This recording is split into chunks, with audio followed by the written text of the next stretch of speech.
नमस्कार। माननीय अध्यक्ष महोदय जी, आज आपने मुझे इस सभा में बोलने का मौका दिया, इसके लिए मैं आपकी बहुत बहुत आभारी हूँ। सबसे पहले जो सुरक्षाकर्मी, जो जवान अफसर 13 दिसंबर को संसद की सुरक्षा के लिए शहीद हुए, उनके प्रति मैं श्रद्धांजलि व्यक्त करना चाहती हूँ।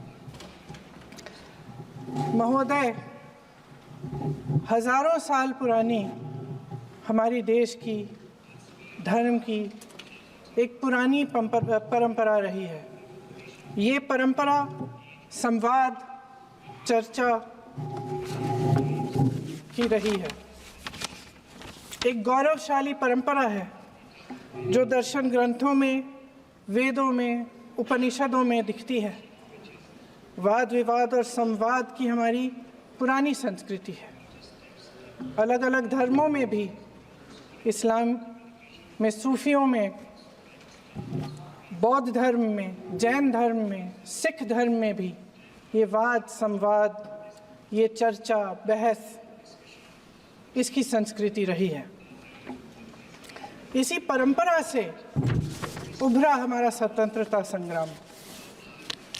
हमारा स्वतंत्रता संग्राम विश्व में एक अनोखा संग्राम था, एक अनोखी लड़ाई थी जो अहिंसा और सत्य पर आधारित थी।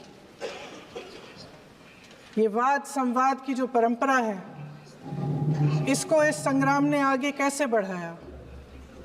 क्योंकि ये जो संग्राम था, ये जो लड़ाई थी हमारी आज़ादी के लिए, एक बेहद लोकतांत्रिक लड़ाई थी। इसमें देश के किसान, देश के जवान, देश के मजदूर, देश के अधिवक्ता, देश के बुद्धिजीवी, चाहे किसी भी जाति के हों, चाहे किसी भी धर्म के हों, चाहे किसी भी भाषा को बोलते हों, सब इस स्वतंत्रता संग्राम में शामिल हुए। सब ने हमारे देश की आज़ादी की लड़ाई लड़ी।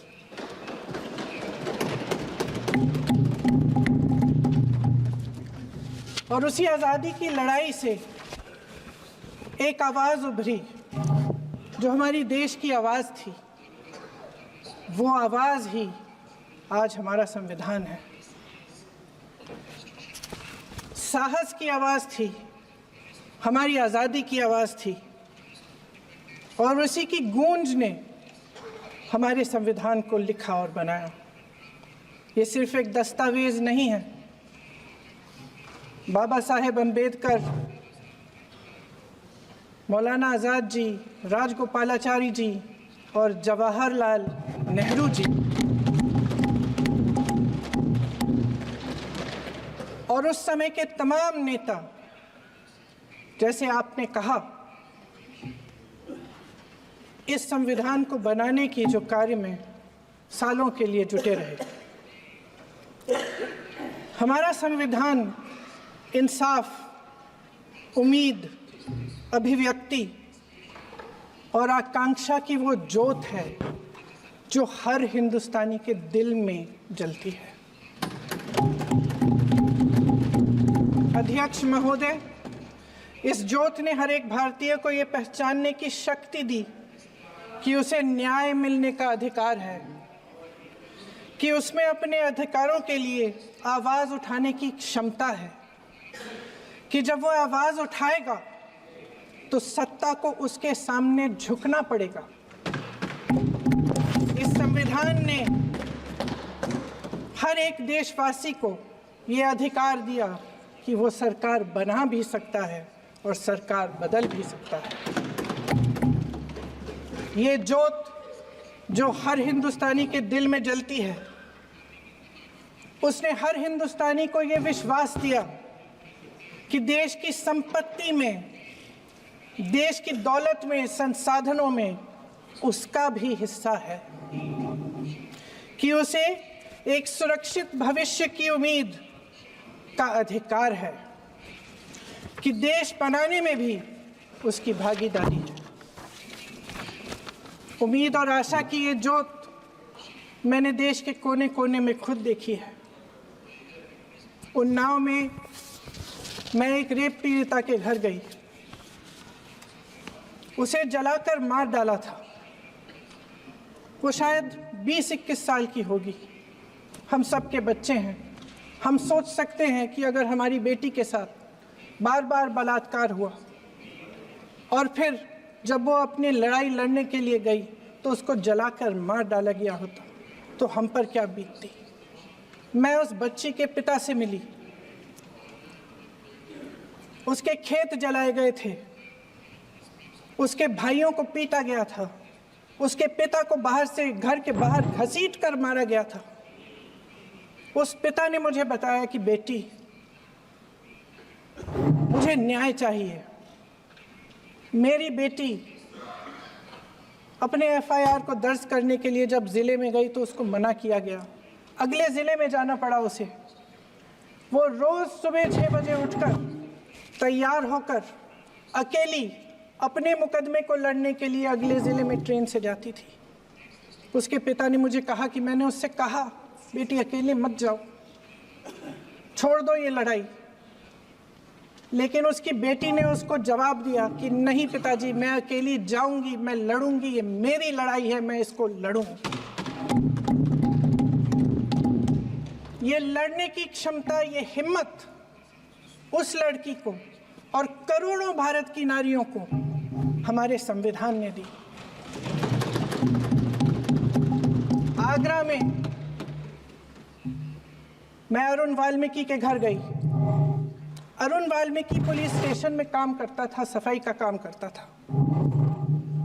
आप सोच सकते हैं हमारी तरह उसका भी परिवार था। नई नई शादी हुई थी, 2-3 महीनों का बच्चा था। पुलिस स्टेशन में चोरी हो गई। चोरी का इल्ज़ाम उस पर लगाया गया। उसके पूरे परिवार को उठाकर पुलिस स्टेशन में ले गए। आप हंस रहे हैं, लेकिन ये गंभीर बात है। और क्या गंभीर बात। शर्म करो, शर्म। अरुण वाल्मीकि को पीट पीट के मार डाला, उसकी बीवी को पीटा, उसके पिता के नाखून निकाले, उसके पूरे परिवार को पीटा गया। जब मैं उस जवान महिला से मिलने गई जो अभी अभी विधवा हुई थी, तो उसने मुझे कहा कि दीदी, हमें सिर्फ एक चीज़ चाहिए, हमें न्याय चाहिए और हम इस न्याय के लिए लड़ते रहेंगे, चाहे कुछ भी हो जाए। ये हिम्मत उस महिला को हमारे संविधान ने दी।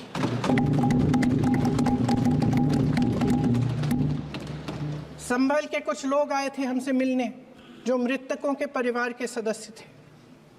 उसमें 2 बच्चे थे, अदनान और उजैर। अब सुनिए, उसमें 2 बच्चे थे, अदनान और उजैर। एक बच्चा मेरे बच्चे की उम्र का है, दूसरा उससे छोटा 17 साल का है। दर्जी के बेटे थे। दर्जी का एक ही सपना था कि वो अपने बेटों को पढ़ाएगा, लिखाएगा। एक बेटा डॉक्टर बनेगा, एक बेटा भी सफल होगा दूसरा बेटा भी अपने जीवन में सफल होगा। उनके पिताजी हर रोज उनको स्कूल छोड़ते थे। उस दिन भी स्कूल छोड़ने के बाद अपनी दुकान में चले गए। उन्हें पता नहीं था कि विवाद हो रहा है। उन्होंने भीड़ देखी, घर आने की कोशिश की तो पुलिस ने गोली से मार डाला। वो 17 साल का बच्चा अदनान मुझसे कहता है, वो 17 साल का बच्चा अदनान मुझसे कहता है कि मैं बड़ा होकर डॉक्टर बन के दिखाऊंगा, मैं अपने पिता का सपना साकार करूंगा। ये सपना, ये आशा उसके दिल में हमारे संविधान ने डाली। अध्यक्ष महोदय, हमारे देश के करोड़ों देशवासियों के संघर्ष में, अपने अधिकारों की पहचान में, इनकी कठिन से कठिन परिस्थितियों से लड़ने की अपार हिम्मत में और देश से न्याय की अपेक्षा में हमारे संविधान की ज्योत जल रही है। मैंने हमारे संविधान की ज्योत को जलते हुए देखा है और इसके साथ साथ ये भी समझा है कि हमारा संविधान एक सुरक्षा कवच है। एक ऐसा सुरक्षा कवच है जो देशवासियों को सुरक्षित रखता है, न्याय का कवच है, एकता का कवच है और अभिव्यक्ति की आज़ादी का कवच है। दुख की बात यह है कि मेरे सत्ता पक्ष के साथी जो बहुत बड़ी बड़ी बातें करते हैं, इन्होंने इन 10 सालों में ये सुरक्षा कवच, सत्ता पक्ष के मेरे साथियों ने ये सुरक्षा कवच तोड़ने का पूरा प्रयास किया है। संविधान में सामाजिक, आर्थिक और राजनीतिक न्याय का वादा है। ये वादा एक सुरक्षा कवच है जिसको तोड़ने का काम शुरू हो चुका है। लैटरल एंट्री और निजीकरण के जरिए ये सरकार आरक्षण को कमजोर करने का काम कर रही है। अगर लोकसभा में ये नतीजे नहीं आए होते तो ये संविधान बदलने का काम भी शुरू कर लेते। सच्चाई ये है अध्यक्ष महोदय कि आज संविधान बार बार इसलिए कह रहे हैं क्योंकि इस चुनाव में इनको पता चल गया कि इस देश की जनता ही इस संविधान को सुरक्षित रखेगी, कि इस चुनाव में हारते हारते जीतने से इन्हें एहसास हुआ कि ये संविधान बदलने की बात इस देश में नहीं चलेगी। आज जनता की मांग है कि जाति जनगणना हो। सत्ता पक्ष के मेरे साथी ने इसका जिक्र किया। ये जिक्र भी आज इसलिए हो रहा है क्योंकि चुनाव में ये नतीजे आए। ये जाति जनगणना इसलिए जरूरी है ताकि हमें पता चले कि किसकी क्या स्थिति है और नीतियां उस हिसाब से बने। इनकी गंभीरता का प्रमाण ये है कि जब चुनाव में पूरे विपक्ष ने जोरदार आवाज उठाई कि ये जाति जनगणना होनी चाहिए, तो इनका जवाब देखिए।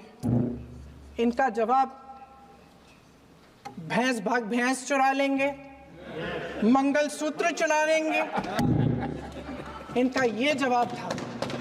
ये गंभीरता है इनकी जाति जनगणना पर। महोदय, हमारे संविधान ने आर्थिक न्याय की नींव डाली, किसानों, गरीबों और को जमीन बांटी, भूमि सुधार किया, जिसका नाम लेने से कभी कभी आप झिझकते हैं और कभी कभी उनका नाम धड़ाधड़ इस्तेमाल किया जाता है अपने आप को बचाने के लिए। उन्होंने HAL, BHEL, SAIL, GAIL, ONGC, NTPC, railways, IIT, IIM, oil refinery, तमाम PSU बनाए। अध्यक्ष महोदय, उनका नाम पुस्तकों से मिटाया जा सकता है, उनका नाम भाषणों से मिटाया जा सकता है, लेकिन जो उनकी भूमिका रही इस देश की आज़ादी के लिए और इस देश के निर्माण के लिए, वो इस देश में से कभी मिटाया नहीं जा सकता। 75 सालों में जनता का भरोसा रहा कि नीतियाँ बनेंगी तो जनता की भलाई के लिए बनेंगी। जल जंगल जमीन का अधिकार मिला आदिवासी भाई बहनों को। इंदिरा जी ने बैंकों का राष्ट्रीयकरण करवाया, खदानों का राष्ट्रीयकरण कराया। कांग्रेस और यूपीए की सरकारों में शिक्षा का, भोजन का अधिकार मिला। 75 सालों में जनता का भरोसा मिला। पहले संसद चलती थी तो जनता की उम्मीद होती थी कि सरकार महंगाई और बेरोजगारी पर चर्चा करेगी, कोई उपाय निकालेगी, कोई रास्ता निकालेगी। लोग मानते थे कि अगर कोई नई आर्थिक नीति बनेगी तो देश की अर्थव्यवस्था को मजबूत बनाने के लिए बनेगी, तो भारतीय बाजार को मजबूत बनाने के लिए बनेगी, उनके भविष्य को मजबूत बनाने के लिए बनेगी। किसान और आदिवासी भाई बहन भरोसा करते थे कि यदि जमीन के कानून में संशोधन होगा तो उन्हीं की भलाई के लिए होगा। आप नारी शक्ति की बात करते हैं। आज चुनाव की वजह से शायद इतनी बातचीत हो रही है नारी शक्ति के बारे में, क्योंकि हमारे संविधान ने महिलाओं को ये अधिकार दिया उनकी शक्ति को परिवर्तित किया वोट में, और आज आपको पहचानना पड़ रहा है कि महिलाओं के बिना, कि नारी शक्ति के बिना ये सरकारें नहीं बन सकती हैं। इसीलिए आज आप नारी शक्ति की बातें दोहरा रहे हैं। जो आप नारी शक्ति का अधिनियम लाए हैं उसको लागू क्यों नहीं करते? वो 10 साल बाद लागू क्यों होगा? क्या आज की नारी 10 साल इंतजार करेगी उसके लागू करने के लिए? क्या बात है, क्या बात है।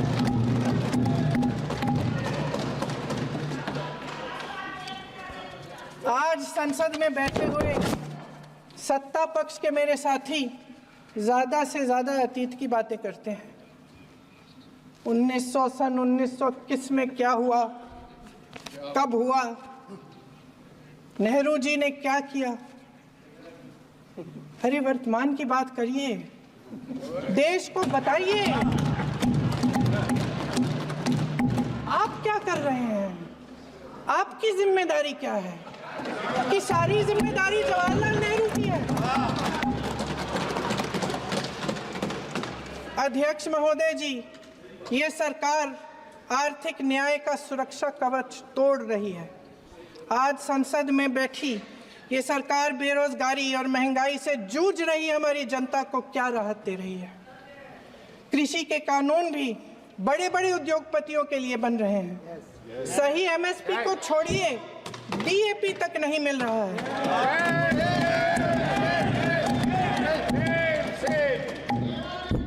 वायनाड से लेकर ललितपुर तक इस देश का किसान रो रहा है। आपदा आती है तो उसको कोई राहत नहीं मिलती। भगवान भरोसे है आज इस देश का किसान, उसको छोड़ दिया गया है।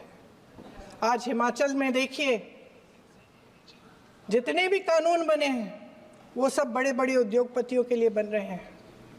हिमाचल में जो सेब उगता था उसके जो छोटे छोटे किसान हैं वह रो रहे हैं, क्योंकि एक व्यक्ति के लिए सब कुछ बदला जा रहा है। सुनने की हिम्मत रखो।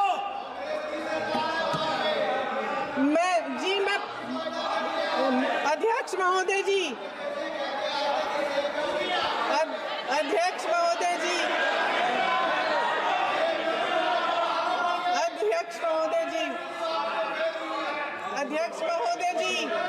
अडानी जी को सारे कोल्ड स्टोरेज प्रदेश की सरकार ने नहीं दिए। अडानी जी को सारे कोल्ड स्टोरेज आपकी सरकार ने दिए हैं। देश देख रहा है कि एक व्यक्ति को बचाने के लिए 142 करोड़ देश की जनता को नकारा जा रहा है। सारे बिजनेस, सारे संसाधन, सारी दौलत, सारे मौके एक ही व्यक्ति को सौंपे जा रहे हैं। सारे बंदरगाह, एयरपोर्ट्स, सड़कें, रेलवे का काम, कारखाने, खदाने, सरकारी कंपनियां सिर्फ एक व्यक्ति को दी जा रही है। जनता के मन में हमेशा ये विश्वास होता था कि अगर कुछ नहीं है तो संविधान हमारी सुरक्षा करेगा, मगर आज आम लोगों के बीच ये धारणा बनती चली जा रही है कि सरकार सिर्फ अडानी जी के मुनाफे के लिए चल रही है। देश में बहुत तेजी से गैर बराबरी बढ़ रही है। जो गरीब है वो और गरीब हो रहा है, जो अमीर है वो और अमीर हो रहा है। इस सरकार ने आर्थिक न्याय की भी सुरक्षा कवच तोड़ दिया है। राजनीतिक न्याय की जब बात होती है, मेरे सत्ता पक्ष के साथी आज खड़े हुए और तमाम गिनती करने लग गए कि ऐसा हुआ वैसा हुआ, 1975 में जो हुआ, तो सीख लीजिए ना, आप भी सीख लीजिए। आप भी अपनी गलतियों के लिए माफी मांग लीजिए। आप भी बैलेट पे चुनाव कर लीजिए। दूध का दूध पानी का पानी हो जाएगा। आप राजनीतिक न्याय की बात करते हैं, सरकारों को पैसों के बल पर गिरा देते हैं।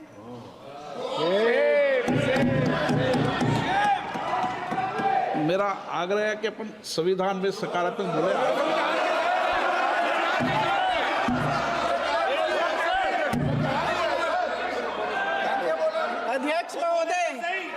अध्यक्ष महोदय, सत्ता पक्ष के हमारे साथी ने एक उदाहरण दिया उत्तर प्रदेश की सरकार का, तो मैं भी एक उदाहरण दे देती हूँ महाराष्ट्र की सरकार का। मैं भी एक उदाहरण दे देती हूँ हिमाचल की सरकार को तोड़ने की कोशिश किसने की, पैसों के बल पे की, गोवा की सरकार। तमाम उदाहरण है। राजस्थान की क्या ये सरकारें जनता ने नहीं चुनी थी? क्या संविधान इन पर लागू नहीं था?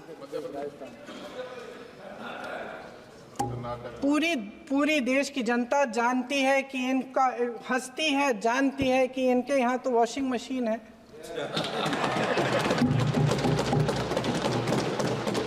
तो यहाँ से वहां जाता है, वो धुल जाता है। इस तरफ दाग, उस तरफ स्वच्छता। और मेरे कई ऐसे साथी हैं जो इस तरफ होते थे उस तरफ चले गए, मुझे दिख भी रहे हैं, वॉशिंग मशीन में शायद धुल गए हैं। अध्यक्ष महोदय, जहां भाईचारा और अपनापन होता था, जहां हमारे संविधान ने एकता का सुरक्षा कवच दिया था, वहां शक और घृणा के बीज बोए जा रहे हैं। एकता का सुरक्षा कवच तोड़ा जा रहा है। प्रधानमंत्री जी यहाँ सदन में संविधान की किताब को यूं माथे से लगाते हैं, लेकिन संभल में, हाथरस में, मणिपुर में जब न्याय की गुहार आती है, उठती है, तो उनके माथे पे शिकन तक नहीं आता।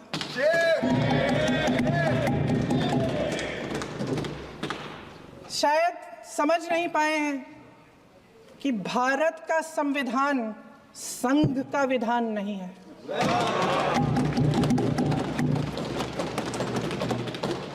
भारत के संविधान ने हमें एकता दी, हमें आपसी प्रेम दिया।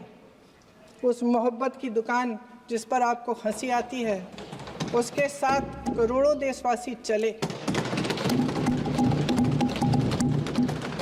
करोड़ों देशवासियों के दिल में एक दूसरे के लिए प्रेम है, घृणा नहीं है।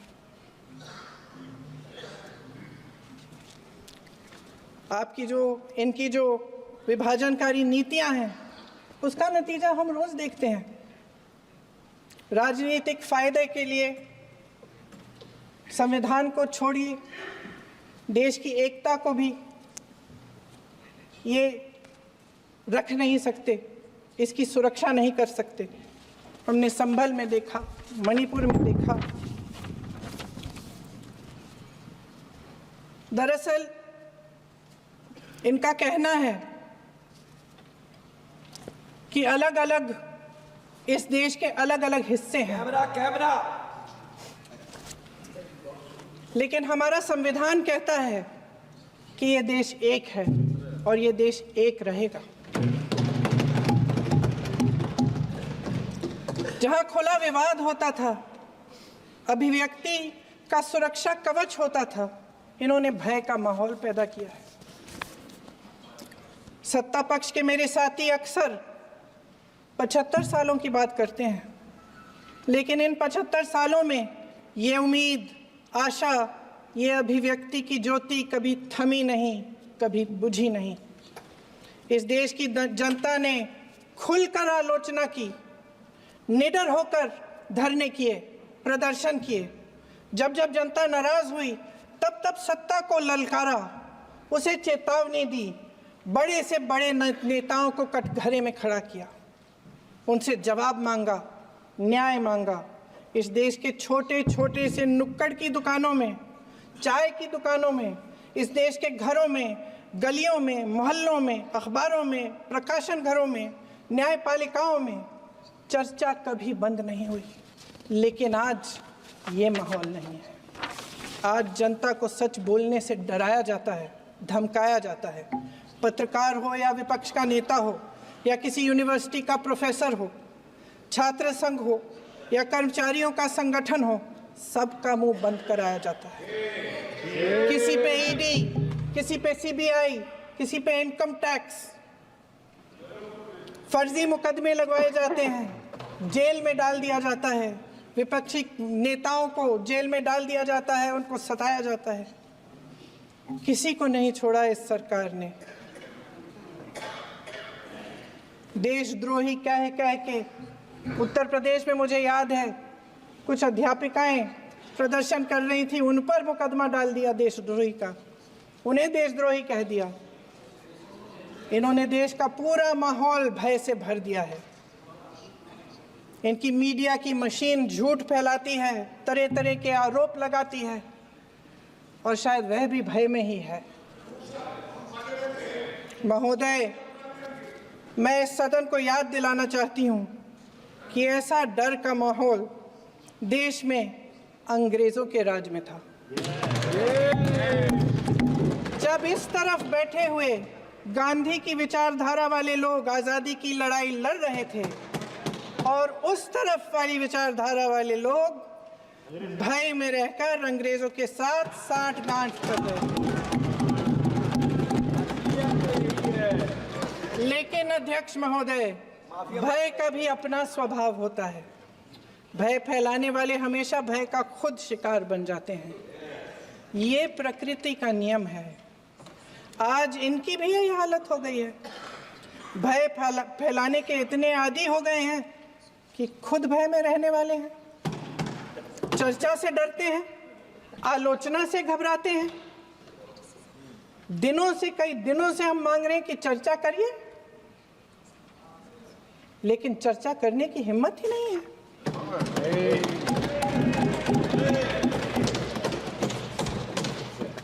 एक कहानी होती थी अध्यक्ष महोदय, शायद बचपन में आपने भी सुनी होगी। राजा भेष बदलकर बाजार में आलोचना सुनने जाता था।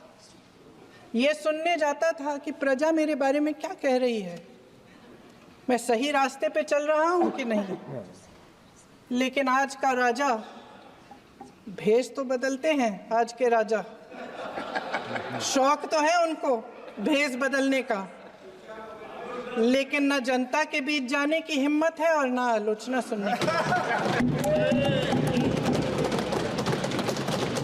महोदय, मैं तो सदन में नहीं हूं।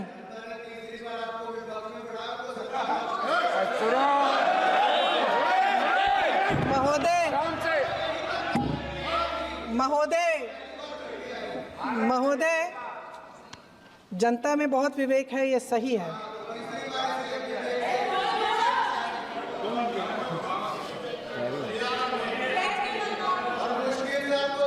अच्छा महोदय, मैं सदन में नहीं हूँ,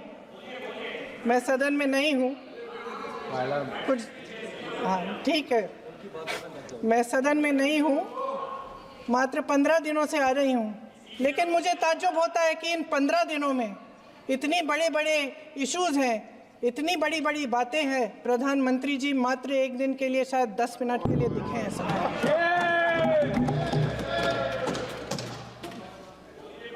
बात यह है अध्यक्ष महोदय जी कि ये देश भय से नहीं, साहस और संघर्ष से बना है। इसको बनाने वाले देश के किसान, जवान, देश के करोड़ों मजदूर और गरीब जनता है। संविधान इनको साहस देता है। मेहनती मिडिल क्लास है। और इस देश के जो करोड़ों देशवासी हैं, जो रोजाना भयंकर परिस्थितियों का सामना करते हैं, उनको साहस देता है। वायनाड में जो आपदा आई, उसमें एक छोटा लड़का था 17 साल का। 6 घंटों के लिए उसने अपनी माँ को बचाने की कोशिश की। 6 घंटों के लिए आप सोच सकते हैं कि अगर नदी की धारा बह रही है नाराज है। आप अपनी माँ को पकड़े हो, 6 घंटों के लिए पकड़े रखते हो कि मेरी माँ बच जाएगी, और अंत में वो माँ भी बह जाती है। उस लड़के का साहस, उन महिलाओं का साहस जो पीड़ित हैं लेकिन फिर भी अपनी लड़ाई लड़ रहे हैं, उन संभल के बच्चों का साहस जिनके पिताजी अभी अभी गुजर गए लेकिन फिर भी उनके सपनों को साकार करने की हिम्मत है, उनका साहस है, वो साहस इस संविधान ने दिया है।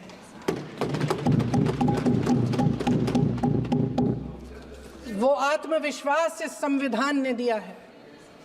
ये देश भय से नहीं चल सकता, ये देश साहस से ही चलेगा।